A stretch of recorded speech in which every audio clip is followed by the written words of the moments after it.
to my channel, or welcome if you're new here. Today I'm going to be showing you guys how to make cookies out of cake box mix. So if you guys want to know how to make these, stay tuned, keep on watching, and I'm going to show you how these come out. I'm going to be making Fruity Pebble flavors and Oreo / cookies and cream flavor. If you definitely want to see how these turn out, stick around and I will show you guys. Also, this is my first time making these, so we're gonna see how these turn out. Also, never made them before, but we're gonna do them, so let's get started. So for ingredients, I'm using the Betty Crocker white cake mix, and I'm gonna be splitting this half and half. I don't know how many cookies are gonna come out of this, but we'll see at the end. And then obviously you can use more cake box, or you just want to use one, but I'm just gonna use one and then split it to do 2 flavors. If you're doing the cookies and cream, then we're gonna need some Oreos, the Hershey's cookies and cream chocolate. This is very optional, it's just like for decorations. So white chocolate, I'm using the Ghirardelli brand. Vanilla candy coating, basically chocolate that you melt and you can use it for like drizzle.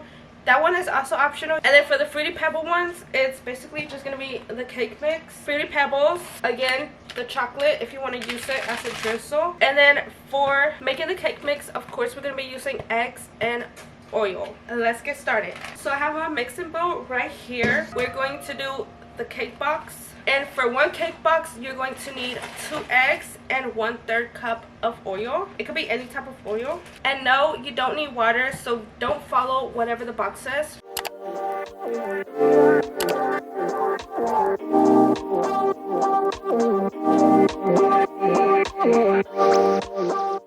And then we're gonna mix this until it's all combined.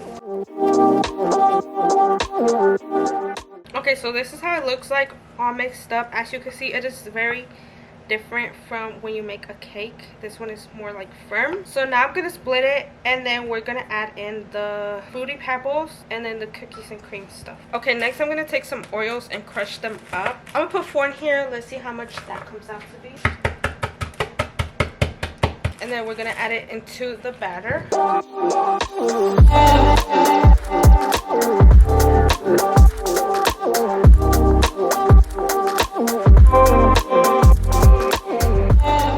And then next we're gonna add in the white chocolate chips. Pretty much just eyeball it to wherever you think it's good enough. So this is how it's looking. I think that's pretty good. Okay, so next I'm gonna do the Fruity Pebble ones.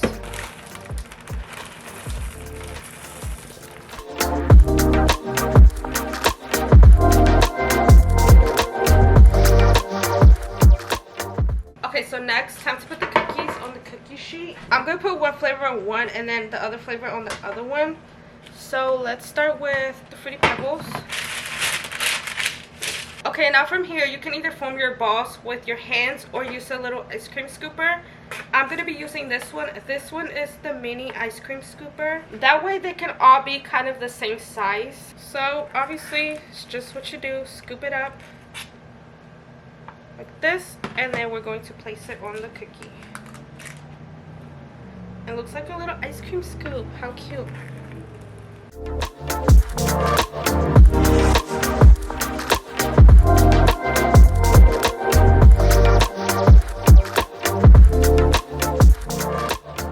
And I'm just gonna flatten them out a little bit so they won't be too scrunched up like that. Okay, so now here is how they look. I don't know how they're gonna spread out, so we're gonna hope for the best. Hopefully they don't really stick together.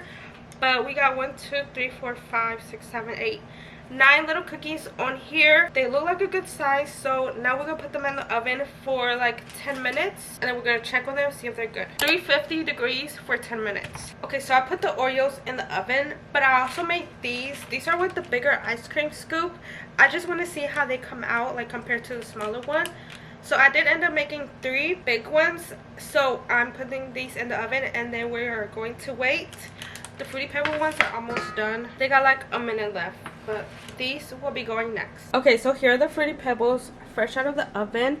They are soft to the touch, so I'm just gonna let them cool down, and then we're gonna actually see if they're ready. But to me they look ready. I checked the bottom and they are really good. As you can see right here, kind of on this edge, it's like golden. So I'm pretty sure they're done, so I'm just gonna wait and then we'll see. Okay, so now here are the Oreo ones, and this is how these look, the one where I put the chocolate in the oven. You can either do it that way or you can do it once they're out of the oven and like add more stuff. So you can either add it like once it's out of the oven. This one kind of broke, but we don't care because these are obviously going to be just for us. And then you can kind of put more stuff on it if you want, just if you want it to look more presentable in a way. But I think these still look good. They are looking so good so far. Okay, so once they cool down, I am taking some white chocolate. I already melted mine. I just did 30-second intervals, and then I'm going to be drizzling some on here, and we're gonna add some cereal.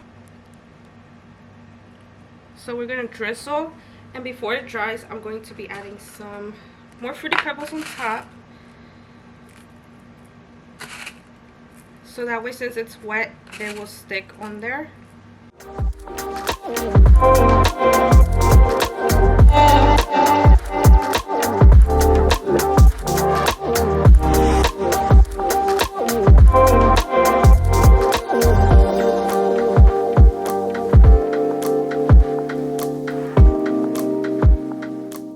Okay, so this is how they look with the Fruity Pebbles on top. And then you can leave them like this or add more chocolate on top if you want. I'm gonna add some more on some of them. These are looking so good. So this is how they look. I know it looks kind of messy right now, but I will take them off of this and then we will see how they look much better on a cleaner area. But they look so delicious. And then you can obviously do the same thing for the Oreos. I think I might leave them like this. I might drizzle one just to see how it looks, but I'm mostly gonna leave them like that. Okay, next here are the bigger Oreo ones. These are the ones that I did with the bigger ice cream scoop. And this is how it looks compared to my hand. They're actually pretty huge. And then this is compared to the regular ones that I made down here. I really couldn't tell if these were actually done or not, but I'm going to go ahead and taste them. The big one does look a little bit more wider than these. The bottom looks kind of good. So this one kind of ripped in half, so I'm going to try this one. We're going to see, taste test it, see if it's ready or if it needs more time. I'm just going to hold you guys because I don't know where to put my camera. It looks pretty good. It looks like it's done. I think it's good. Okay, that's not bad. Okay, so here are the end results. They turned out so cute. So this is the Fruity Pebble ones, and then these are the Oreo ones. So cute. I did do different kinds just to like see how they look. So this one was with the white chocolate, and then this I added extra stuff when they came out the oven. And this one I didn't actually add nothing on top, so it's like plain. But I was like, I'll just put that one there for a picture. But these are how they turned out. So cute. But that is how I made my first batch of cookies out of Cake Box Mix. I feel like they turned out so great. So if you guys want to do your own cookies at home out of Cake Box Mix, that is how I do them. It is super easy. As you guys saw, it's literally like 3 ingredients plus more if you want to be a little extra. So basically you just need your cake box, the eggs, and the oil, and then whatever toppings for the flavoring. I think I did a really good job. If you're gonna try these out, let me know which flavor you're going to make. And I love baking over here, so next time I find something new or TikTok that looks good or whatever, I'm gonna try. And I just love making treats like cupcakes, cakes, chocolate strawberries, anything chocolate covered related, bacon and stuff. It's so much fun and I love how they turn out. Thank you guys so much for watching. I hope you guys enjoyed this video. If you did, make sure to give it a thumbs up and subscribe if you are not ready, and I will see you guys in the next video. Bye.